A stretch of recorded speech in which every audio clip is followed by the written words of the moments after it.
teaching is based on fostering an optimal learning environment for students. Why is there hesitation with assistive technology and resources and tools that support students with exceptional learning needs? In many cases that I have encountered in my placement, the parents and the teachers, and sometimes even the school board, is hesitant to provide these resources, such as assistive technologies. Shouldn't it be implemented in students' everyday school? Why aren't we providing these equitable opportunities? Why aren't students being assessed periodically to ensure that these opportunities are open to them? Assistive technology is any technology that allows one to increase, maintain, or improve the functional capabilities of an individual with special learning needs. This does not exist in the current way the special education laws and education laws are done, because so many of our students are not getting their assessment done from time to time, and as a result, they end up falling behind.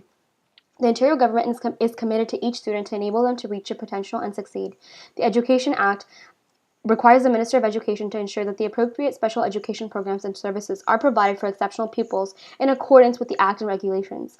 Subsection 170.1 states that every board shall provide or enter into an agreement with another board to provide in accordance with the regulations special education programs and special educational services for its exceptional pupils. This, by extension, includes assistive technologies, because that is what the students need in order to succeed.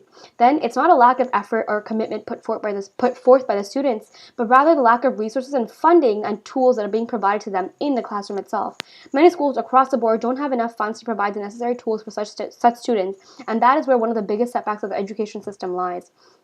We talk about the standards of practice that includes being committed to students and student learning, but this commitment entails providing resources such as assistive technologies, not just for those that have been identified, but making them accessible so that that one student that doesn't speak up, that one student that hasn't been identified, the one student that's not vocal still has the opportunity to grow, to learn, and succeed just like the rest of the class. It's not just about having the resources, it's about having the resources so that the classroom itself is equitable.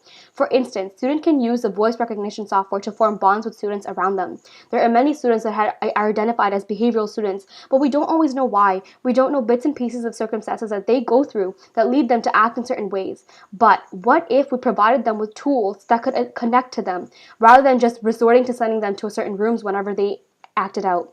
The applications of assistive technologies help open doors that were previously inaccessible learning opportunities for many children with special needs. It's not limited to students with learning challenges, but rather it helps students with their basic keyboarding skills to maximize the effectiveness of assistive technologies, which again are a big factor in the world we live in today, with a great emphasis on technology.